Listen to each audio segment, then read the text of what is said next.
Ano ang sinabi ko sa'yo? Ano ang sinabi ko sa'yo? Malinaw na hindi ako propeta. Wala akong kristal na bola, pero may gumaganang utak ako, at hindi lang ako ang ganoon. Sigurado akong nakita nyo rin yon na darating.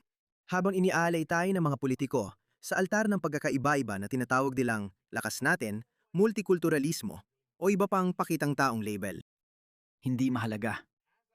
Habang nangyayari yan, may mangyayari ring kasabay niyan, parami ng parami ang magiging vigilante. Magsisimula sila magrunda sa kalsada at sila na ang kikilos. Maaring matakot tayo roon. Pwede nating sabihin na hindi natin gusto yan. Siguro sa kaibuturan natin, baka gusto rin natin. Pero syempre, hindi ko yan sasabihin. Hindi ko iikayatin ang sinuma na pairalin ang sariling hustisya o lumabag sa batas. Hindi ko sasabihin yan. Pero wala ring saysay kahit sabihin ko. Ganyan talaga ang mundo. Kapag naipiti ng mga tao, palagi silang lumalaban. Ganyan na talaga mula noon. Hindi lang ito sa Homo sapiens, kundi sa buong kaharian ng hayop din nangyayari. Nangyayari ito kahit saan, dahil para sa akin, ang pagprotekta sa sarili ang pinakamalakas na puwersa sa universo. Totoo talaga yon. Kung ikaw man ay aso o pusa, kung ikaw man ay may kontrol sa iyong kapalaran o ano paman, kapag napasong iyong kamay, agad mo itong iniaatras at ayaw mo nang mapaso ulit. At kapag ang mga anak ng tao, ang kanilang kabuhayan, ang kanilang mga mahal sa buhay, ay nahaharap sa pagsubok kapag nalalagay sa panganib ang kanilang buhay, lumalaban ang mga tao. Halagi ko na itong sinasabi. Wala akong pakialam kung gaano ka kasopistikado o sivilisado. 2 o 3 henerasyon na ang nakaraan. Papatay ang mga ninuno mo ng kahit sino. Pwede nilang patayin ang hayop gamit kamay kung kailangan. Kaya rin nating gawin ang mga yon. At kaya rin nating gawin ang mga katulad na bagay. Kaya panoorin mo ito. Ipakikita ko sa iyo ang una kong video.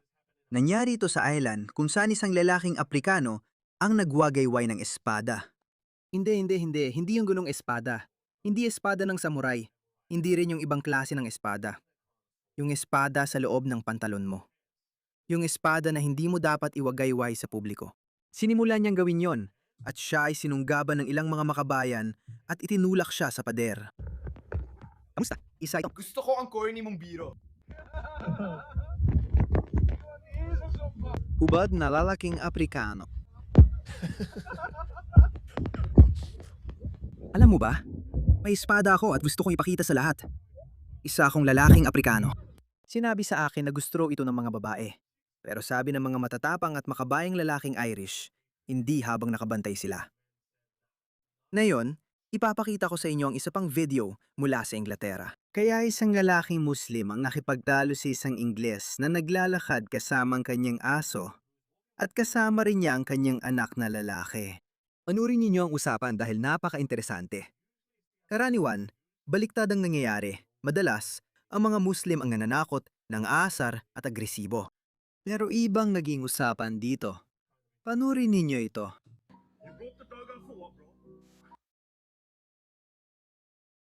Bakit mo pinalabas ang aso, bro? Para saan yun? Hindi naman ako nanggugulo. Hindi naman ako nagugulo. Tinatanong ko lang kung anong pagkakaiba ng halal at haram. Anong pinagkaiba? Hindi naman kita kinakausap. Bakit ka nandyan? Tinatanong ko lang anong pinagkaiba? Hindi ko alam pinagkaiba. I'm not Kung ako ikaw, ano ang pinagkaiba? Hindi mo pa nga alam kung ano ang halal. Hindi niya kailangan alamin ang halal dahil hindi ito bahagi ng kultura niya. At wala siyang pakialam dito. Parang tatanungin mo pa siya at husgahan dahil hindi niya alam kung ano ang tawag sa sinaunang gawain ninyo o kung paano ninyo ginagawa ang halal o kung ano man ang ginagawa ninyo. Wala namang pakialam ang iba. Walang may pake. Lumayas ka. Hindi mo alam kung ano ang halal? Ano yun? Ano yun? Ang halal ay ang paraan ng pagkain ninyong mga Muslim ng inyong pagkain. Sige, paano namin ito ginagawa? Sinistan din namin ito katulad ninyo. Hindi ninyo ginagawa yon. Hindi ninyo ginagawa yon. Sinasabi ninyong ginagawa ninyo, pero hindi naman talaga. Sinistan din namin ito katulad ninyo. Hindi ninyo ginagawa yon. Sinistan din namin ito katulad ninyo. Ganun ba? Pinapalalas namin ng dugo para maging mas malusog ka. Ano ang pinagkaiba? Ano ang pinagkaiba? Tinatanong kita. Di mo alam ang kaibahan? Di ka edukado. Kaya nga. Sige po, sir. Hindi mo alam kung ano ang halal. Hindi mo alam kung ano ang halal. At hindi lang yan ang tanging edukasyon sa mundo, tanga ka. Hindi mo alam kung ano ang halal. Hindi mo alam kung ano ang halal. Ano to? Mas gaganda pa yan. Hindi mo alam. Hindi. Putang ina, hindi mo alam. Ikaw! Umalis ka na, putang ina mo. Ang dahilan. Gusto kanya makatrabaho kasi wala siyang gagawin. Sana mo yung bibig mo, putangin na ka! Uno ka ng kalokohan, gago ka. Nakakatawa kasi tuwing umalis siya, doon niya sinisimulang sakyan yung isa. Kaya, ano ang part 2? Pare, anak ko ba yan? Turuan mo siya ng tamang asal. Nagsalita ka na ba ng bastos sa tatay mo, pare? Ha? Sino siya? Matutong magpakita ng tamang asal at alamin mo kung ano ang halal. Alamin mo rin kung ano ang halal. Pare, wala kang alam. Sige, ingat. Sige. Siya nga. Bro, siyang ka pala, magtiwala ka sa akin, makakatikim ka. Lalabas ka sa TikTok at makakatikim ka. Tinitiyak ko sa'yo. Makakatikim ka. Tinitiya ko, makakatikim ka. Makakatikim ka. Kaya sa tingin ko, sinadya ng Britong makabayan na nag-upload ng video na ito na i-blur ang mukha ng dalawang ginong ito. Dahil ayaw niya makuha nila yon. Katulad ng inaasahan ng Islamistang ito. Gusto mong kuhain ng nanay ko? Makukuha mo yan. Wala, sige, ligtas. Sabihin mo sa kanya pumunta.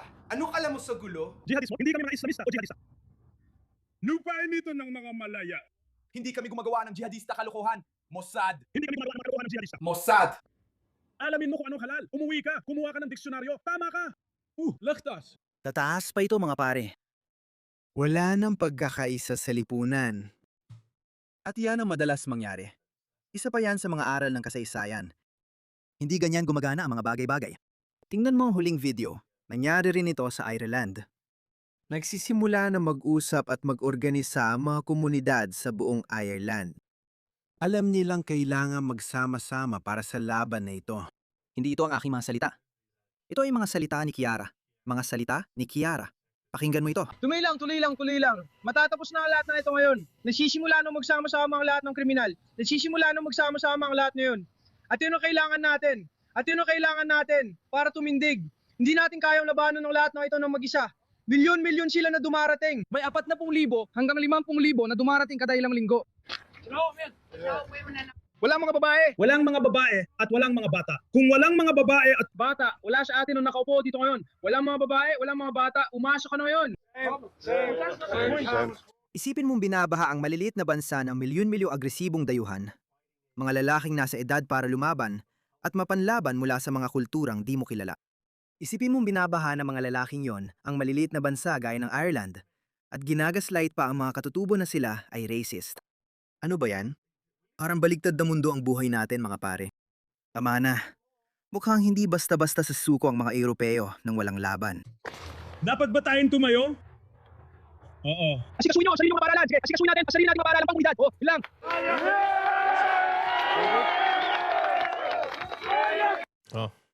May dayuhang nakaupo dyan. Tumingin ka ulit, baka mabait siya. Pero pasensya na. Hindi mo kailangan nandito. Yun lang. Pero sila, Tuloy lang ng tuloy. Sige, kailangan tuloy naman yan. Ayan na mga pare. Ayan na. Nangyayari na ang lahat.